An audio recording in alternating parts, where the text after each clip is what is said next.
What's going on, defenders? It's the night before the next LAFC match, and you know what this pod is all about. Welcome to another edition of One More Sleep, getting you informed and ready for LAFC's upcoming matchup against the Philadelphia Union.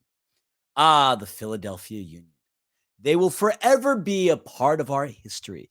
As you can recall, it was against them that we clinched our first ever MLS Cup title. One of the most thrilling matches I've ever bared witness to. I mean, we could argue that the World Cup final between Argentina and France last year was phenomenal. I'm going to say this match between LAFC and the Union was the fantastic match, the match of the year, but I'm also slightly biased. I also think it's safe to say that most of us, probably all of us for that matter, have lost a few minutes of our life expectancy with the stress that game caused. And of course, the the celebrations that took place the weeks that followed, I'm sure also took a little bit away from our lives. I know for a fact I lived off that high for several days. That much I can tell you. Here we are with another match ahead of us. Stakes are not nearly as high as our past encounters. If you recall, earlier in the year, we were playing them in the CONCACAF Champions League. And also, obviously, prior to that, it was the MLS Cup final. But still, this is a match with significance. LAFC wants to finish as high on the table in the Western Conference as possible. If not, clinching the Western Conference, only ensuring us another ability to go to that CONCACAF Champions League next season. Now, despite the fact that the Union have already clinched a playoff spot, they too want to finish up as high in the table as possible in order to ensure some playoff games in the friendly confines of Subaru Park, which is a place that is a very difficult place to win. Now, as far as the season goes for the Philadelphia Union, we've only played them as far as CONCACAF Champions League are concerned. As a result of their dramatic tie against Charlotte FC just this past Wednesday, the Union currently sit in fourth place with 48 points. As I mentioned, they had already clinched a playoff spot with a record of 14-8-6. Home record, 9-1-3. Where things start to get interesting, their goals for. This is a team that is in the top 4 in Major League Soccer for most goals scored. If you can recall, the game against St. Louis, which was not that long ago, the dramatic tie that was, St. Louis was number 2 in the league as far as most goals scored. And we managed to shut them down and shut them down good. We did. As far as their regular season is concerned for the Union, they've had themselves a couple of good wins and a couple of bad losses. Some of their good wins, you'd have to go back to May, in which they whooped up on the Revolution 3-0. They beat the Montreal Impact 3-0 in June, and then they had a very convincing win against a very tough team to score upon in that of Nashville, another 2-0. But they've also lost some pretty bad ones as well. They lost on March the 4th to Inter Miami 2-0. Now, you're probably thinking Miami's been walloping on everybody. Not back in March. Back in March, Miami was a dog-ish franchise. Now they're obviously sitting in a position of where they might climb into the playoffs, and who knows, maybe surprise all of us with a deep cup to the MLS Cup final. But that's speculative at this point. The Galaxy beat them shortly after the Galaxy beat us at the Rose Bowl. And a really bad Toronto FC also beat the Philadelphia Union just this past August. So they've had some pretty good wins, some pretty meh losses, and that's sort of the story with them. Now, their head coach, Jim Curtin, arguably one of the best coaches in Major League Soccer. As a result of the Union clinching the playoff spot, he became only the 7th coach in league history to lead a single club to 6 straight postseason appearances. Jim Curtin started coaching the Philadelphia Union in 2014 when they were a nobody franchise. And there was an interesting article in MLS Soccer, soccer.com, as Scarf would like to say. Oh, and by the way, real quick, you're wondering where Scarf is? Scarf will not be a part of this One More Sleep or this podcast, as he went over to New York recently with Nina to do a celebration of his father's life. For those of you who don't know, we sadly lost JR's father just this past summer. And with JR's father being from the New York area, he decided to head over there with his mother and Nina and meet up with that part of the family and obviously celebrate his father John's life. And so that's where he is. Rest in peace, Mr. Scarf.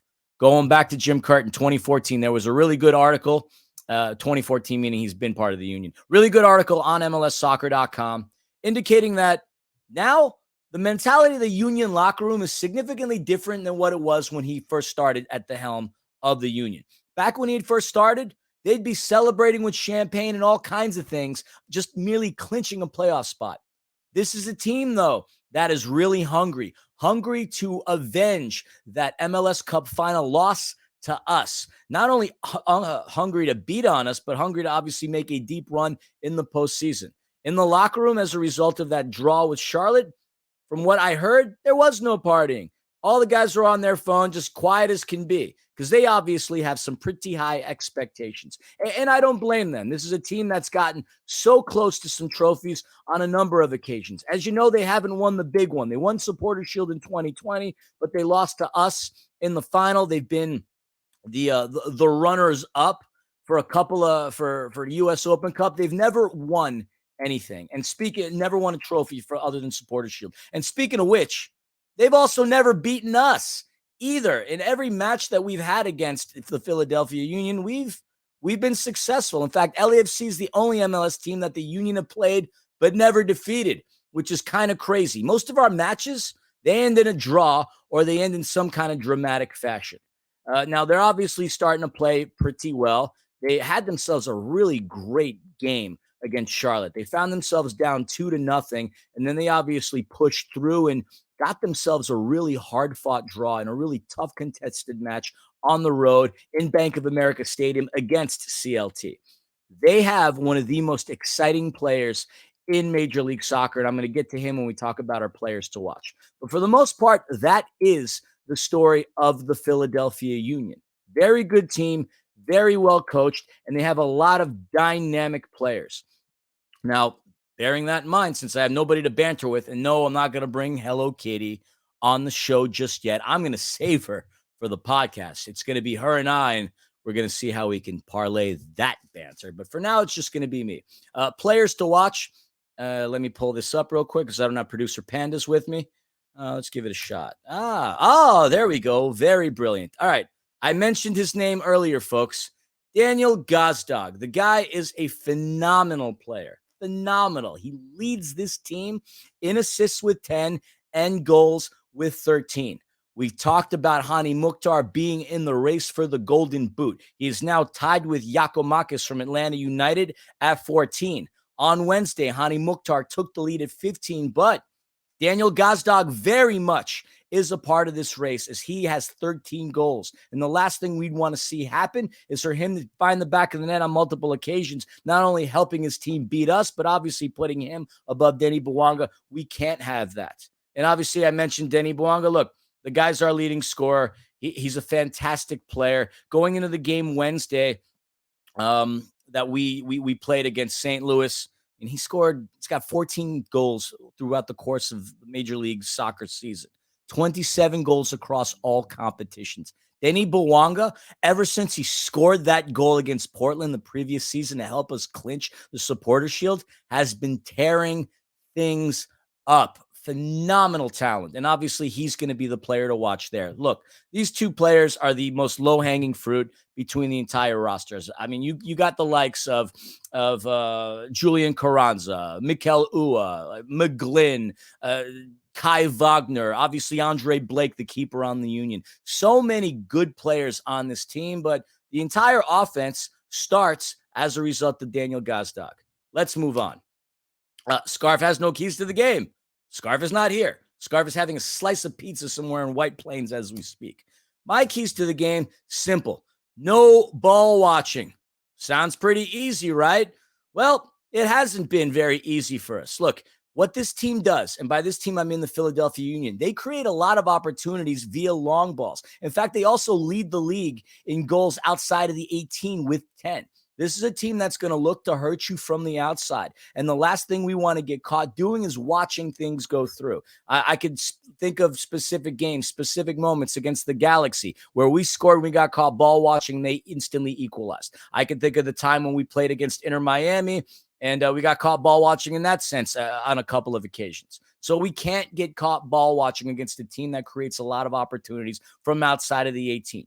In addition, one of the weaknesses of the Philadelphia Union is the fact that they often find themselves caught in offside positions. Our defenders need to be aware of that, but at the same time, they need to not stop playing in the event that a defender does get ahead of them and find the back of the net. We found ourselves in situations where we've been part of some questionable officiating. We've had a couple of refs who we won't mention their names, Uncle and Penso, who have made interesting, controversial calls against us.